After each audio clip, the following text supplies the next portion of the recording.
students, today I am going to start a new chapter from the geography, and it is a very interesting subject, a lesson, and it is related to our country. The lesson's name is Our Country, India. As you know that India is a country of vast geographical extent और expansion. Okay बच्चों, हमारा जो India है उनका geographical expansion बहुत ही बड़ा है. इसका वजह क्या है?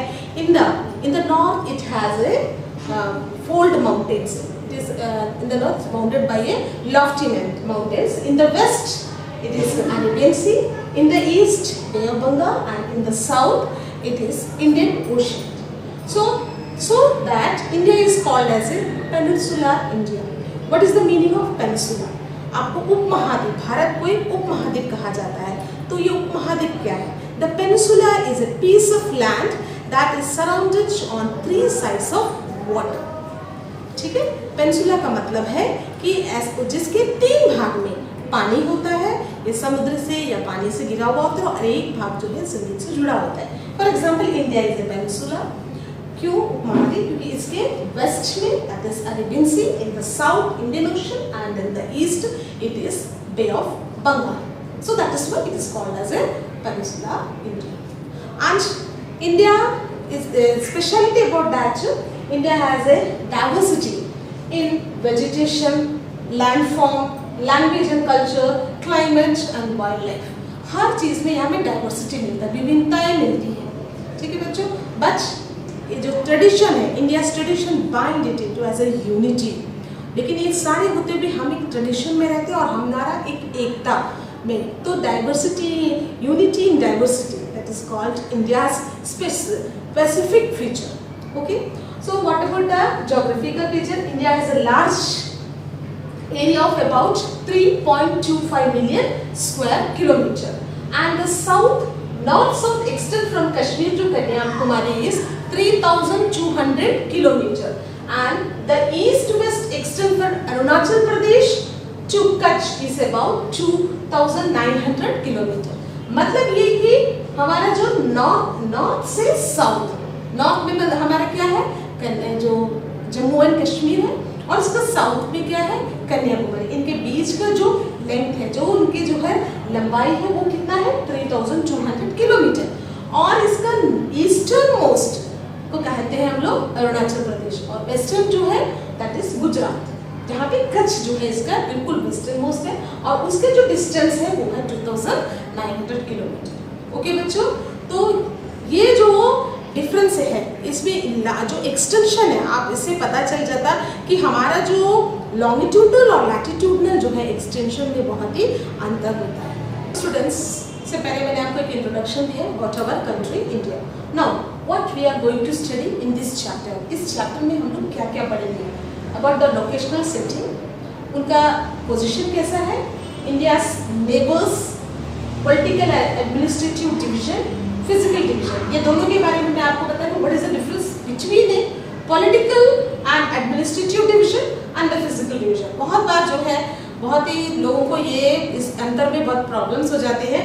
पॉलिटिकल और एडमिनिस्ट्रेटिव डिविजन्स मीन्स जो बाउंड्रीज जो हमारे द्वारा बनाए गए हैं, हमने जो जोग्राफिकल बाउंड्रीज बनाए हैं और जो हमारे स्टडी को, पर्पस को हेल्प करने के लिए स्टेट्स एंड डिस्ट्रिक्ट और कंट्री को जो बाउंड्रीज बनाए, उसमें पॉलिटिकल एडमिनिस्ट्रेटिव डिवीजन आ जाएगा. और फिजिकल में जो है, जो भी रिलीफ फीचर्स है, उसके अकॉर्डिंग टू जो डिविजन्स किया गया है, what are the different physical features in a country, वो दिखाना, उसको कहते हैं हम फिजिकल डिवीजन. सो ये जो पॉइंट्स हैं, इसके बारे में हम डिटेल में इस लेसन में पढ़ेंगे. Okay, so now the locational setting. Globe पे हमारी पृथ्वी की स्थिति कैसी है, कहाँ पर है? So that is India is located in the northern hemisphere. Students, in the previous chapter we learned about the latitudes, longitudes and all the things to identify the location of any particular place. So what about the location of India? India का जो position है, it is in the northern hemisphere. मतलब हमारा जो भारत है वो equator के just ऊपर में है, दैट इज नॉर्दर्न हेमिस्फीयर, मतलब उत्तरी गोलार्ध में है. एंड नॉर्दर्न हेमिस्फीयर, और इसका प्रमुख वजह क्या है, the tropic of cancer 23 and 30 degree passes almost off of the halfway through the country. जो हमारा जो भारत है वो द ट्रॉपिक ऑफ कैंसर जो है इनको बराबर इनके मिडिल से होकर गुजरती है। मतलब हमारा इंडिया का जो पोजीशन है वो यहाँ पर ऐसे पोजीशन में है, मीन्स इसके बिल्कुल मध्य से होकर गुजरती है और इसको दो पार्ट में डिवीजन कर देती है। मतलब आपको पहले भी मैंने कहा था वर्टिकल रेजेस जो होती है वो 23.5 डिग्री 0 डिग्री से 23.5 डिग्री पर पड़ती है। That is why the south India is having a tropical climate and the north India that is having a सब ट्रॉपिकल ऑफ द क्लाइमेट। इस प्रकार से इंडिया को दो बराबर हिस्सों में बांट देती है, that is the tropic of cancer. ये आपको हमेशा मालूम है ना, तो जो कर्क रेखा है हमारे भारत के बिल्कुल बीचों बीच से होकर ऑलमोस्ट कहा जाएगा तो बीचों बीच से होकर वो गुजरती है। ओके बच्चों, and mainland of India extension, अब हमें मालूम होना है व्हाट इज द एक्सटेंशन, इसका लैटिट्यूडनल और लॉन्गिट्यूडनल, क्योंकि हर कंट्री का जो पोजीशन है वो only through the latitudes and longitudes के द्वारा ही हमें पता चलता है। ये मैंने आपको in the previous chapter we learned about that what is the importance of this imaginary lines to identify the exact location of a particular place. So India's latitudinal extension and longitudinal extension. The India's latitudinal extension is 8 degree 4 minute north and 37 degree 6 minute north latitude. It is in the northern hemisphere. That is why it is called as a north latitude. इनका extension मालूम हो गया आपको 8 degree 4 minute से 37 degree 6 minute north latitude में है, मतलब अक्षांश रेखाएं हैं। And the longitudinal extension is 68 degree 7 minute east and 97 degree 25 minutes east longitude. मतलब ये कि इनका जो लॉन्गिट्यूडनल एक्सटेंशन है, देशांतर रेखा में जो डिफरेंस है वो 68 डिग्री से 97 डिग्री के बीच में है। यानी कि इतना वास्ट हम लोग का जो है लॉन्गिट्यूडनल देशांतर रेखा का बहुत वास्ट डिफरेंस है, मतलब लगभग 29 डिग्री जो है उनका अंतर बताता है। लगभग जब देखा जाएगा तो 29 है, लगभग हम कह सकते हैं कि 30 डिग्री का बीच का अंतर है from Gujarat Kutch to eastern part of the Arunachal Pradesh.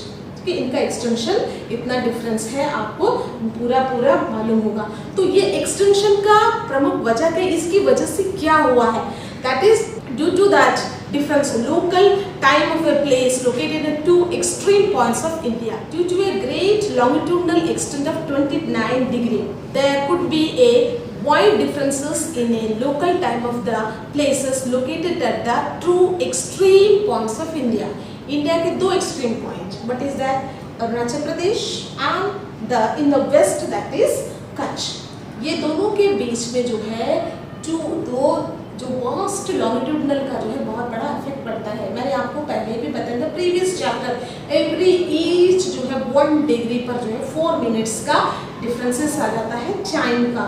So the differences also effect in our country also. ये क्या है, अरुणाचल प्रदेश में जब सूरज की रोशनी पड़ती है उसके ठीक 2 घंटे बाद ही गुजरात तक उसका जो है सनराइज का इफेक्ट होता है। तो 2 घंटे का ये अंतराल आपको जो है इस लॉन्गिट्यूडनल डिफरेंसेस की वजह से जो है हमें पता चलता है। सो स्टूडेंट्स, मैंने आपको क्या बताया था कि अरुणाचल प्रदेश और गुजरात के बीच में जो है 2 आवर्स का डिफरेंस है।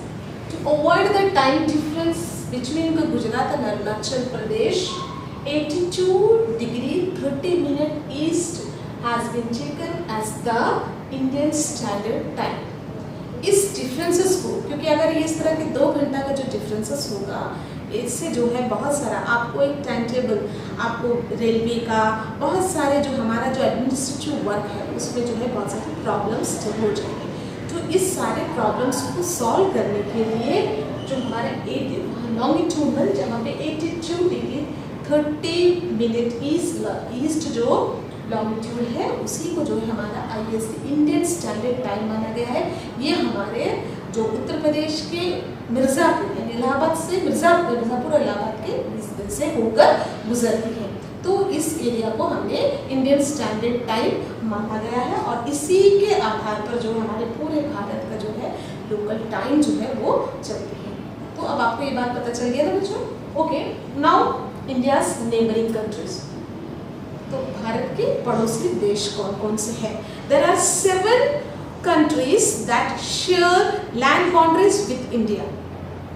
भारत के 7 ऐसे देश हैं जिसके लैंड बाउंड्रीज जो हमारे इंडिया के साथ जुड़े हुए हैं। So what are they? This countries are Pakistan, Afghanistan, Nepal, Tibet, China and Bhutan. कौन कौन से कंट्रीज हुए? अफगानिस्तान भी जो है भले ही वो पाकिस्तान से, लेकिन उसको कुछ पार्ट कश्मीर के जो है किनारे में जो है जुड़ती है, तो वो भी हमारे जो है लैंड बाउंड्रीज में ही आती है। तो इस प्रकार जो है 7 states that share the land boundaries with India. And the other one is landlocked countries. इसमें landlocked countries 2 countries are that Nepal and Bhutan. What is the meaning of landlocked countries? Landlocked countries का मतलब है जिसका अपना कोई coastal area नहीं होता है, दैट इज टोटली जो है किसके अंदर में है, किसी भी भूभाग के अंदर में आती है, उसको बोलते हैं लैंडलॉक्ड। अभी जैसे नेपाल हुआ, नेपाल है या भूटान है, टू कंट्रीज को क्या होता है, किसी भी तरह के जो कोस्टल से समुद्र से व्यापार करना हो किसके लिए भी उन्हें करता। हमारे जो वेस्ट बंगाल है या बांग्लादेश, इस पर जो है डिपेंड होना पड़ता है, क्योंकि totally it is bounded by the land area, so that is why it is called as a landlocked countries. Another है island neighbours.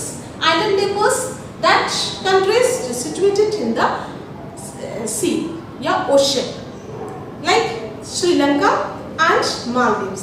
Sri Lanka and Maldives, these 2 countries are the island neighbors of our India. It is in the southern part of our India.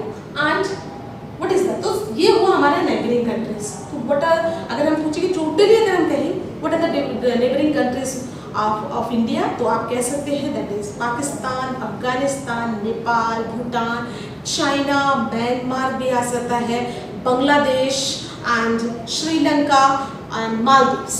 ये सारे जो है वो हमारे जो है neighbouring countries यानी हमारे पड़ोसी देश हैं। पड़ोसी देश का साथ में जो होता है ना कि पड़ोसी देश में जिस जो हमारे एकदम बिल्कुल से बाउंड्री से जुड़ा हुआ था या हमारे इधर से ज़्यादा दूर नहीं रहता है, तो पड़ोसी देशों के बारे में हमें मालूम होना बहुत ही जरूरी है, क्योंकि हमें कुछ भी जो कोई भी तरह के पॉलिटिकल या एडमिनिस्ट्रेटिव किसी भी तरह का हो, किसी भी हेल्प का जरूरत हो, तो हम अपने पड़ोसियों पर ही डिपेंड होता है। So we should, it is very necessary we should know about the neighbouring countries of our India.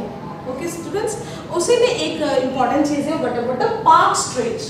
Park strait between India and Sri Lanka. आप इंडिया और श्रीलंका को ध्यान से देखिए, उनके बीच में एक चैनल की तरह है, it is a water channel. मैंने आपको पार्क स्ट्रेट के बारे में बताया, जो है वाटर चैनल होता है जो 2 महासागर या सागर को आपस में जोड़ती है, इसे channel.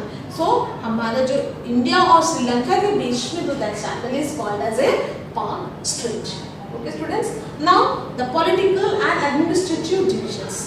Political and administrative divisions मतलब जो है राजनीतिक रूप से या जो है बाउंड्री, स्टेट बाउंड्री और जो है डिस्ट्रिक्ट का हुआ है और स्टेट का बाउंड्रीज को जो कहते हैं, हम क्या कहते हैं, इस डिवीजन को अकॉर्डिंग टू द लैंग्वेज जो है हमारा जो है यहाँ पर स्टेट्स का डिवीजन किया गया है, तो इसी डिविजन्स को ही हम कहेंगे पॉलिटिकल एंड एडमिनिस्ट्रेटिव डिविजन्स।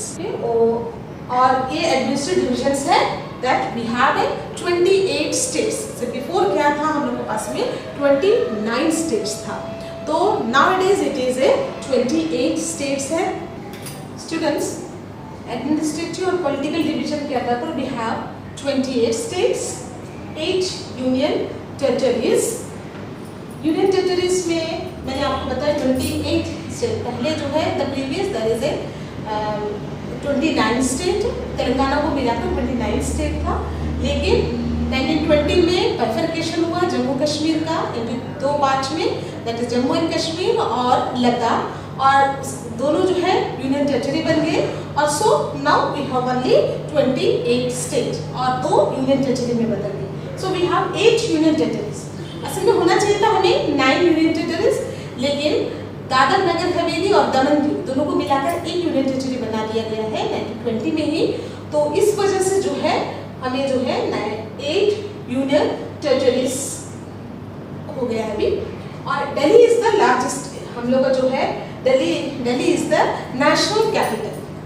ठीक है, दिल्ली हमारा क्या है, नेशनल कैपिटल है। अभी जो है अगर हम हमारे राजधानी क्या है, मुश्किल से हम क्या कहेंगे, दैट इज अवर दिल्ली। ठीक है, और स्टेट में सबसे बड़ा the largest state is Rajasthan and the smallest state is Goa. Goa जो है सबसे स्मॉलेस्ट स्टेट में माना जाता है। ठीक है बच्चों, और हम क्या कहेंगे, मैं वन सेकेंड में कह रही हूँ, 28 स्टेट है। जम्मू एंड कश्मीर जो था, जो एक स्टेट था, उसे बाइफरकेट करके दो स्टेट में, दो यूनियन टेरिटरी में बांटा गया है। इसीलिए अब जो है हमें 28 स्टेट है। Okay students, now students about the physical division. मैंने कहा ना स्थलाकृति के आधार पर इंडिया का बांटा जाना। तो स्थलाकृति के आधार पर भारत में जो है बहुत सारे डाइवर्सिटीज है, विभिन्नताएं हैं। India is marked by a diversity of physical features such as mountains, plains, plateaus, coastal areas and like that, and islands also there. अगर हम देखा जाएंगे तो इसको जो सब डिवीजन किया गया है on the basis of physical division, that is northern mountains, the northern plains, the hot desert, the peninsular plateau, the coastal plains, the islands. तो इस तरह के जो है हमारे फिजिकली हमने जो है डिवीजन किया गया है। ऑन द, मैंने आपको शुरुआत में कहा था, on the north it is bounded by mountain ranges from Kashmir to Arunachal Pradesh. Kashmir से लेकर अरुणाचल प्रदेश तक जो है माउंटेन रेंजेस है और they are called as a Himalaya. Himalaya means हिम प्लस आलय, द अबॉर्ड ऑफ स्नो। ठीक है ना, उसको क्या कहते हैं, बर्फ से ढका हुआ पर्वत है, बहुत ही लॉफ्टेस्ट जो है माउंटेन्स है here. So on the basis of the height it is divided into 3 parts. इसको 3 भागों में बांटा गया है। सबसे शुरुआत में जो है आ जाती है Himadri, then Himachal, and then the third one is called as a Shivalik. इसे क्या कहते हैं हम लोग, शिवालिक। सबसे इसे हमने किस पे बांटा है, on the basis of the height. तो सबसे पहले द हिमाद्री, या उसको ग्रेटर हिमालय भी कहते हैं, या we are called it as a Himadri, and it is the northern most of India. India के नॉर्दर्न मोस्ट पार्ट है, and the height is above the 6,000 metres, 6,000 metre से भी ऊंचाई पर है, and it is covered with the glaciers. Maximum जो mountain ranges है, mountain, what is the meaning of ranges, the mountains की जो श्रृंखलाएं होती है, माउंटेन्स को मिलाकर हम कहते हैं, that is called as a mountain ranges. ये माउंटेन रेंजेस जो है, इसमें जो नॉर्दर्न मोस्ट पार्ट है, that is mainly the highest peaks आते हैं। सबसे ज़्यादा जो पीक्स है, चोटियाँ जो है, तो सबसे ऊंचे वाले भाग है, जो उसे क्या कहेंगे हम लोग, पीक्स कह देते हैं। और ये जो चोटियाँ हैं मैक्सिमम इस एरिया में हमें देखने को मिलता है इन द नॉर्दर्न हिमालय, और it is called as a Himalaya. After that, उसके बाद हम just go towards the south. अगर हम पार्ट में आएंगे, that starting of the Himachal, या हम उसको क्या कहेंगे, लेसर हिमालय, या उसका जो है मिडिल हिमालय या हिमाचल कहते हैं। Not lesser Himalaya, it is middle Himalaya, और Himachal lies in the south of the Himadri. मतलब जस्ट हिमाद्री खत्म होती है, हिमाद्री से उसकी हाइट जो है छोटी होती जाती है, that is why it is called as a middle Himalaya और द हिमाचल। यहाँ तो मिडिल हिमालय है, इसमें maximum the hill stations are here. आप अगर आपको जाना है मसूरी, नैनीताल और इवन जम्मू और एरिया जो है, यहाँ पर हिल स्टेशंस आपने को देखने को मिलेगा। तो so many hill stations are there. After that go towards the east. अगर हम जितने साउथ जाएंगे तो this mountain ranges are called as a Shivalik. So the northern mountains divided into mainly into 3 parts, that is called the greater Himalaya or Himadri, or then the middle Himalaya, or it is called as a Himachal, and the third one it is called as a Shivalik. Shivalik जो है बहुत अच्छी जो है, यहाँ पर आपको ऊंची चोटियाँ देखने को नहीं मिलती है। आप जितने ईस्ट की तरफ जाते जाएंगे तो इसकी जो चोटियाँ हैं वो जो है कम होती जाती है, और ऊंचाई जो है इसकी कम होती जाती है। ओके स्टूडेंट्स, तो इस प्रकार से जो है on the basis of height इसको जो है हमने 3 भागों में बांटा है। देन द नॉर्दर्न प्लेन, इसके बाद हम आता है the northern plain, northern Indian plane, that is the most important fertile soil से भरा हुआ एरिया है, that is northern plain. Students, the northern plain, next one is northern plains that lies to the south of the Himalaya के just south पे जो हम कहेंगे तो क्या कहेंगे, नॉर्दर्न प्लेन है। तो अभी नॉर्दर्न प्लेन बनी कैसी है, they are generally mainly flat and level, ये जो होती है बिल्कुल लेवल होती है, समतल होती है और मैदान है। ये कैसे बना है? The alluvial laid down by the reverse Indus, Ganga and Brahmaputra. ये जो 3 रिवर्स इस चोटियों से, इस हिमालय पर्वत से बहती है and they sedimented the alluvial deposits. ये जो है बहकर, आप सोचिए हिमालय पर्वत है, वहाँ से नदियाँ बहकर आती है और डिपॉजिट करी हुई ये फाइन सॉइल से बना हुआ है the great Indian northern plains. और मैक्सिमम जो इंडस है वो that is mainly in the western part, north western part of India, और उसमें मैक्सिमम पाकिस्तान और हमारा बहुत ही कम पार्ट आती है। So we got mainly Ganga और जो है ब्रह्मपुत्र के द्वारा लाए गए और उसके ट्रिब्यूटरीज का। और ये मीन बाय ट्रिब्यूटरी, ट्रिब्यूटरी मतलब जो है सहायक नदी है, जो मेन नदी से आकर मिल जाती है, तो उसे हम कहेंगे ट्रिब्यूटरीज। तो गंगा और ब्रह्मपुत्र के जितने ट्रिब्यूटरीज और उनके मिलकर डिपॉजिट किए हुए अलुवियल सॉइल जो है द नॉर्दर्न प्लेन का निर्माण करती है and it is a very fertile land. It is deposit of the alluvial soil. Alluvial soil जलोढ़ मिट्टी कहते हैं, नदी के द्वारा लाए गए महीन जो मिट्टी होता है उसी को हम क्या कहते हैं? एलुवियल सॉइल कहते हैं या जलोढ़ मिट्टी कहा जाता है।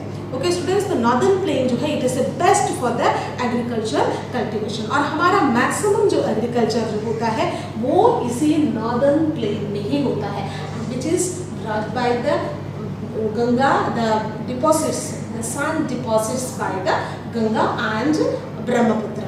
इन 2 रिवर्स के द्वारा सेडिमेंट्स के जमा होने से बना हुआ है the northern Indian plain. Okay students, और सबसे खास है the Ganga and the Brahmaputra form the world's largest delta.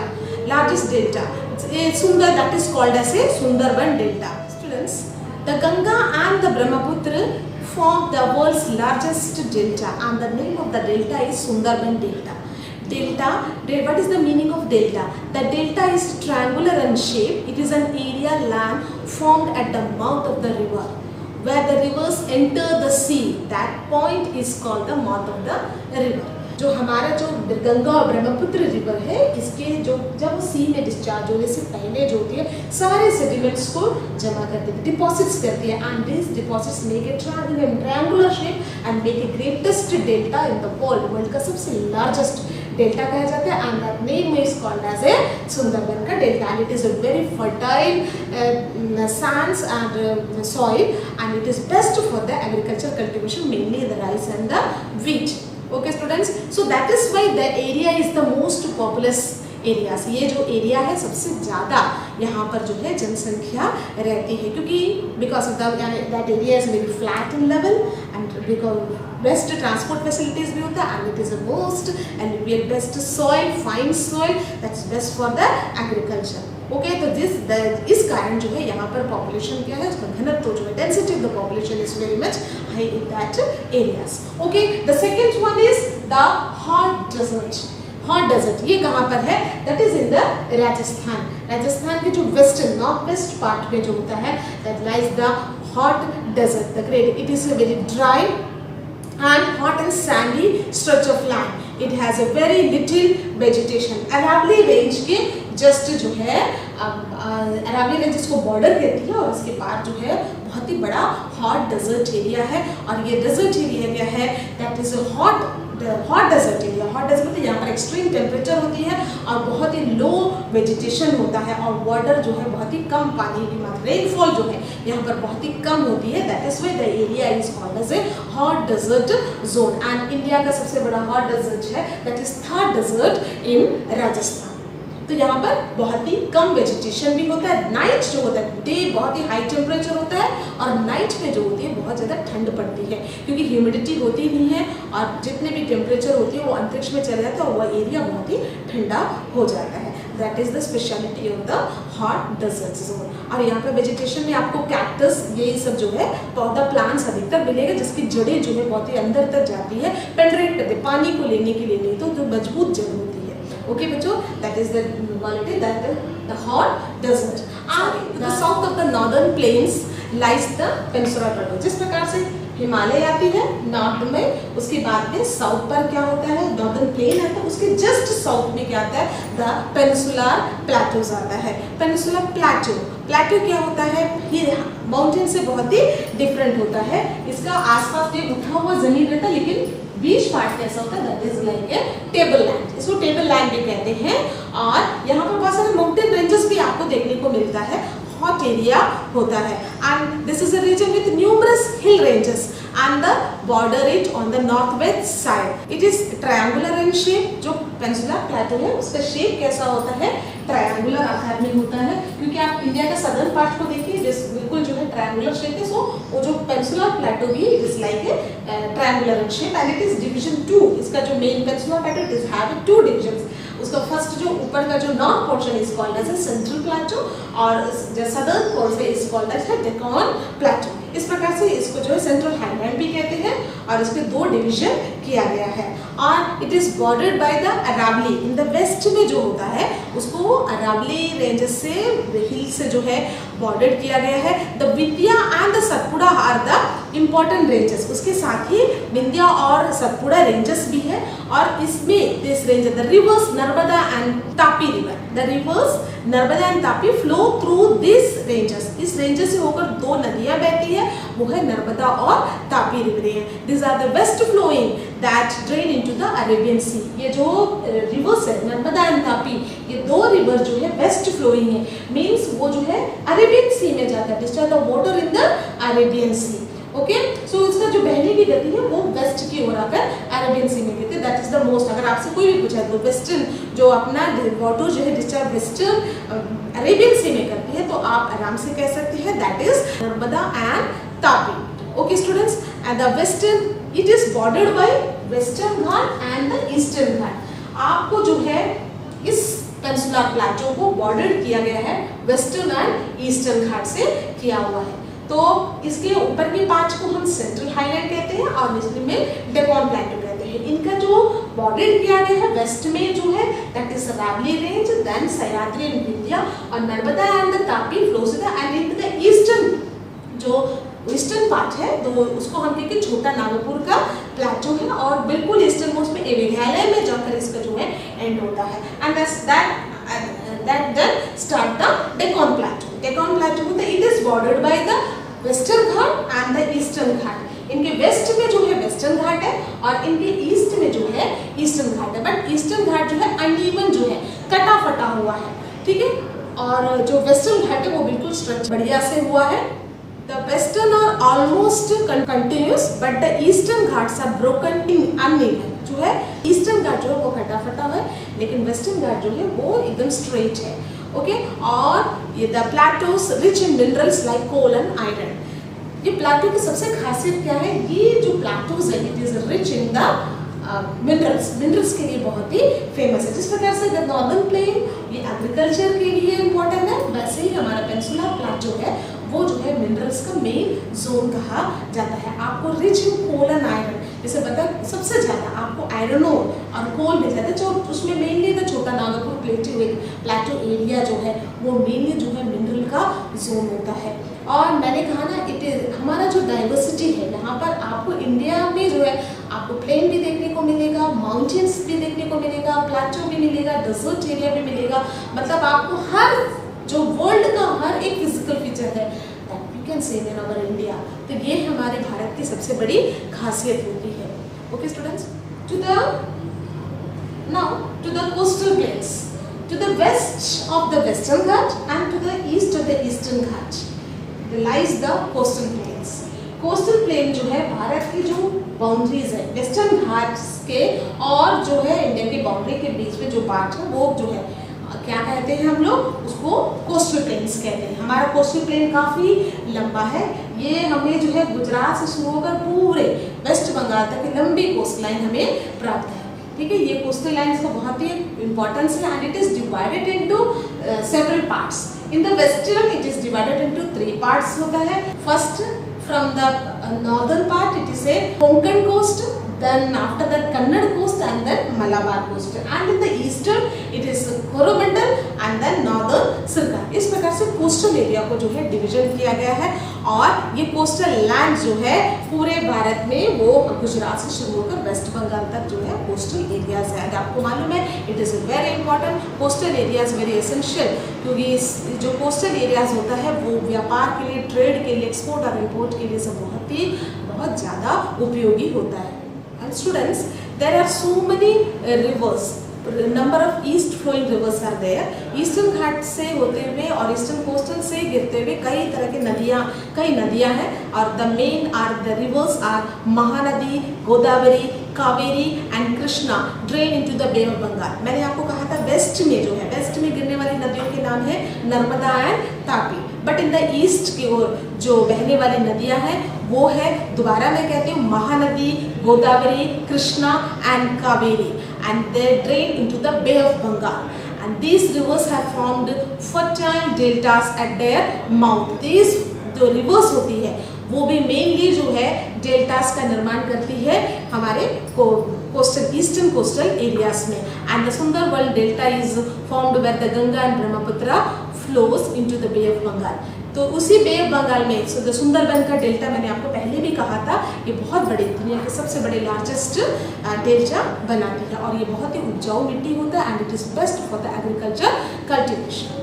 Okay, now we are going towards the islands. We have two islands, that is in the east in the Bay of Bengal, Andaman and Nicobar, and in the west there is a Lakshadweep in Arabian Sea. West में जो है हमारा लक्षद्वीप है और east में जो है Andaman and Nicobar island है. The largest island is Andaman and Nicobar island and it's capital is Port Blair. ठीक है, इसको जो है मेनली जो है डिवाइड किया गया है अंडमान और निकोबार. और इसको ये माना जाता है कि निकोबार जो है कोरल डिपोजिशन से बना है, लेकिन अंडमान के बारे में ये माना जाता है कि जो अभी तक क्लियरली कुछ ये नहीं हुआ है, लेकिन ऐसा अनुमान किया जाता है कि जो हिमालय का पार्ट है सब्सिडाइज होने के बाद भी जब उठी हुई पार्ट है वही पार्ट को हम अंडमान के भी, क्योंकि अंडमान का स्ट्रक्चर जो है स्थलाकृति बहुत ही हिली एरियाज की तरह है, इसको माना जाता है. और Lakshadweep it is totally coral island. तो कोरल का what is the meaning of coral? Corals are skeletons of the tiny marine animals called polypus. Polypous नाम के जो मरीन एनिमल है उसके जो स्केलेटन के डिपॉजिट होने के बाद में वो कंटिन्यूस डिपॉजिट होती जाती है और इस डिपॉजिशन से जो कैल्शियम से जो बना हुआ जो मिट्टी होता है वो वही मिट्टी को हम क्या कहते हैं, दैट कंटिन्यू डिपॉजिट का हार्ड हो जाती है. एंड इट इज इसी से जो है आइलैंड का निर्माण हुआ है और उसी का नाम है लक्षद्वीप.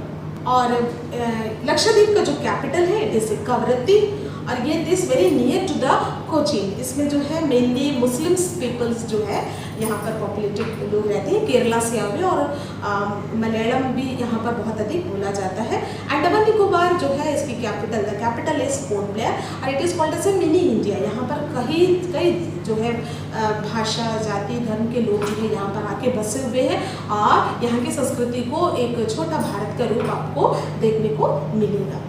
ओके, इस प्रकार से स्टूडेंट्स ये फिजिकल डिवीजन हुआ. टोटली जो है इंडिया में डाइवर्सिटी, फिजिकल डिवीजन में diversity, the northern mountains, the northern Indian plains, the hot desert, the peninsular plateau, the coastal plain and the islands. मतलब हमें विश्व की सारी स्थलाकृतियाँ अगर देखें तो हमें इंडिया में देखने को मिलेगा. माउंटेन भी है, प्लेन भी है, डेजर्ट एरिया भी मिलेगा आपको, पेनिनसुलर प्लेटो भी मिल जाएगा, कोस्टल प्लेन्स भी मिल जाएगा और आइलैंड्स भी आपको देखने को मिलेगा. आपको विश्व में कहीं जाने की जरूरत नहीं है. अगर आप अगर भारत का ही अगर आपने पर्यटन कर दे तो आपको विश्व का एक झलक देखने को मिल जाता है. यही हमारे भारत की सबसे बड़ी खासियत है. तो यहीं पर हमने जो है आज फिजिकल डिवीजन कर लिया और इनके एडमिनिस्ट्रेटिव और पॉलिटिकल बाउंड्रीज के बारे में पढ़ लिया. टोटल कितने स्टेट्स हैं, कौन से लार्जेस्ट स्टेट, स्मॉलेस्ट स्टेट, हर किसी के बारे में हमने अपनी कंट्री के बारे में पढ़े हैं. अब मुझे यकीन है कि आपको अपने भारत के बारे में बहुत कुछ आज पता चल गया होगा. तो स्टूडेंट्स अब मैं आपको कुछ असाइनमेंट देने जा रही हूँ. होप आप जो है आसानी से इस असाइनमेंट को पूरा कर सकते हैं. So students, let's start. Answer the following questions. Name the major physical division of India. Number 2. Which two major rivers fall into the Arabian Sea? Number 3. Name the delta formed by the Ganga and the Brahmaputra. Number 4. How many states and union territories are there in India? Which state have a common capital? Okay students, अब मैं इसके साथ ही मुझे पूरा hope है कि आपको ये लेसन अच्छी प्रकार से समझ में आया होगा. And be safe in your home. Okay, bye.